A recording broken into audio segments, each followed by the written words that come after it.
নমস্কাৰ বন্ধুসকল, মই আপোনালোক সকলোকে মোৰ চেনেললৈ স্বাগতম জনাইছোঁ। বন্ধুসকল, মোৰ নাম গোবিন্দ ৰাজ শৰ্মা, এজন বাস্তু এক্সপাৰ্ট নিউমেৰলজিষ্ট। বন্ধুসকল, আপোনালোকৰ সুবিধাৰ্থে মই চেনেলটোত বাস্তুৰ সম্পৰ্কে, সংখ্যাতত্বৰ সম্পৰ্কে, জ্যোতিষৰ সম্পৰ্কে, তাৰ লগতে তন্ত্ৰৰ বিভিন্ন প্ৰয়োগৰ ভিডিঅ'সমূহ ইয়াত আপলোড কৰি থাকোঁ। গতিকে যদিহে আপোনাৰ মোৰ চেনেলৰ ভিডিঅ'সমূহ চাই ভাল লাগে, অনুগ্ৰহ কৰি মোৰ চেনেলটো ছাবস্ক্ৰাইব কৰিব, ভিডিঅ'সমূহ লাইক কৰিব, কমেণ্ট কৰিব আৰু যিমান পাৰে শ্বেয়াৰ কৰিব।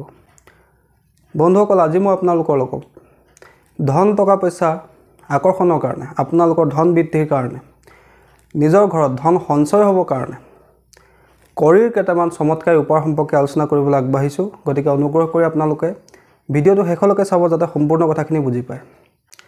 বন্ধুসকল, কৰিক মা লক্ষ্মীৰ জ্ঞাতি বুলি কোৱা হয় আৰু মা লক্ষ্মীৰ অত্যন্ত প্ৰিয় এই কৰিক লক্ষ্মী পূজাৰ সময়ত পূজা পাৰ্বণত ব্যৱহাৰ কৰা হয়। বন্ধুসকল, যদি আমি কৰি নিজৰ ঘৰত ৰাখোঁ, তেন্তে আমাৰ ঘৰত সুখ সমৃদ্ধি বৃদ্ধি পায়, ধন টকা পইচা আমাৰ ঘৰলৈ এট্ৰেক্ট হয় বা আমাৰ ঘৰলৈ ধনলক্ষ্মীৰ আগমন হয়। কৰিৰ জৰিয়তেও আমি মা লক্ষ্মীক নিজৰ ঘৰলৈ আমন্ত্ৰণ কৰিব পাৰোঁ, কৰিৰ জৰিয়তে আমি মা লক্ষ্মীক ঘৰত স্থিৰ কৰিব পাৰোঁ বা কৰিৰ জৰিয়তেও আমি ধন টকা পইচা আমাৰ জীৱনলৈ এট্ৰেক্ট কৰিব পাৰোঁ, আকৰ্ষণ কৰিব পাৰোঁ। কৰি মা লক্ষ্মীৰ অত্যন্ত প্ৰিয় হোৱা হেতুকে লক্ষ্মী পূজাৰ সময়ত লক্ষ্মী দেৱীক কৰি অৰ্পণ কৰা হয়। বন্ধুসকল, ধন টকা পইচা আকৰ্ষণৰ কৰিৰ মই আগতেও কেইটামান উপায় আপোনালোকক দিছিলোঁ। আজি মই যিকেইটা উপায় সম্পৰ্কে ক'ম, সেইকেইটা উপায় 100% বৈদিক উপায়। এইকেইটা উপায় কেতিয়াও ফেইল নহয়। আপোনালোকে জীৱনত এবাৰ হ'লেও প্ৰয়োগ কৰি চাব, নিশ্চয় ইয়াৰ পৰা আপোনালোকে ভাল ফল লাভ কৰিব। বন্ধুসকল, প্ৰথম উপায়টো হ'ল যে আপোনালোকে বজাৰৰ পৰা শুক্ৰবাৰৰ দিনা ৰাতিপুৱাৰ সময়ত 11টা বা 21টা কৰি কিনি আনিব। যদি আপুনি বেছিকৈ পাৰে 33টা কৰিও আনিব পাৰে।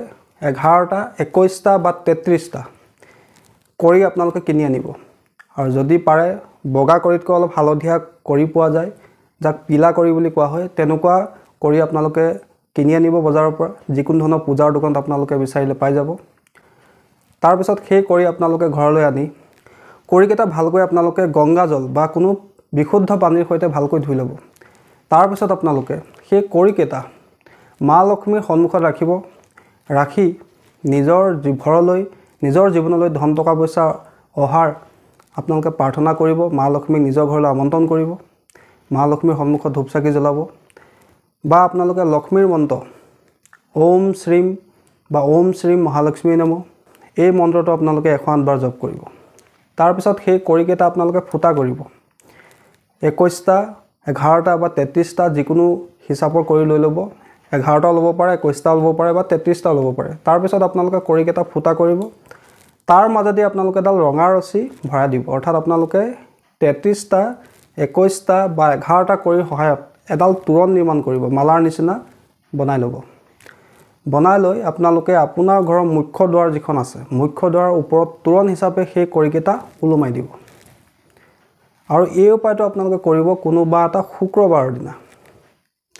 বন্ধুসকল, আপুনি নিজৰ ঘৰত কৰাৰ পৰিৱৰ্তেও নিজৰ ব্যৱসায় স্থানটো কৰিব পাৰে। যদি আপোনাৰ হোটেল আছে, দোকান আছে বা যদি আপোনাৰ যিকোনো ধৰণৰ ব্যৱসায়িক স্থান আছে য'ত আপোনালোকে ক্লায়েণ্ট অহাটো বিচাৰে, ধন টকা পইচা আপোনাৰ জীৱনলৈ অহাটো বিচাৰে, তেন্তে আপোনালোকে এই প্ৰয়োগটো শুক্ৰবাৰৰ দিনা কৰি চাব।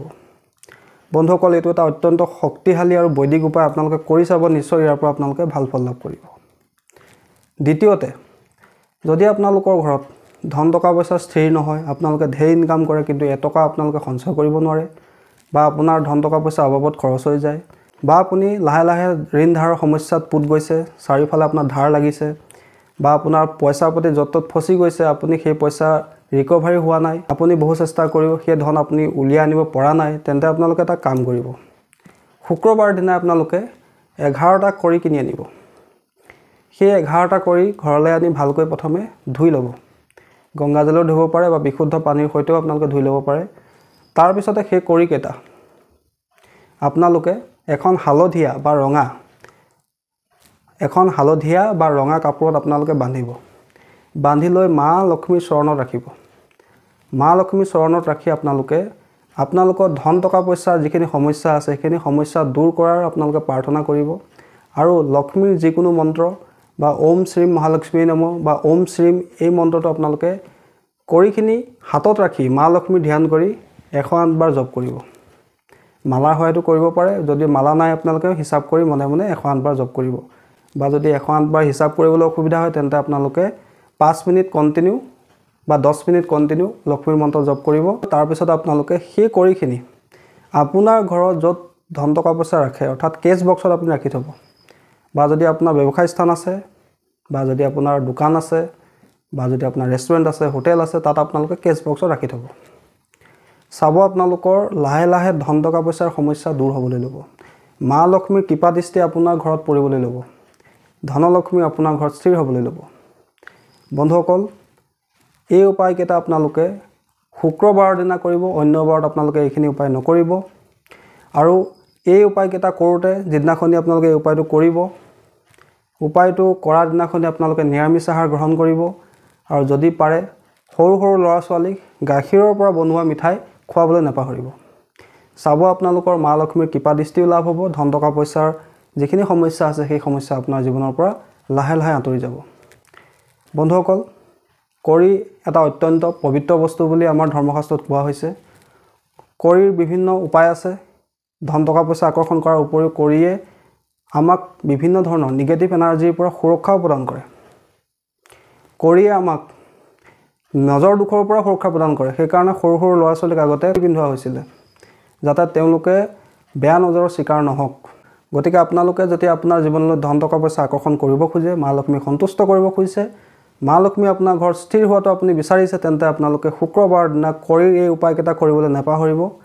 চাব আপোনালোকৰ ধন টকা পইচা জনিত যিকোনো ধৰণৰ সমস্যা, যিকোনো ধৰণৰ আৰ্থিক সমস্যা, ঋণ ধাৰৰ সমস্যা, সেই সমস্যা আপোনালোকৰ লাহে লাহে দূৰ হ'ব।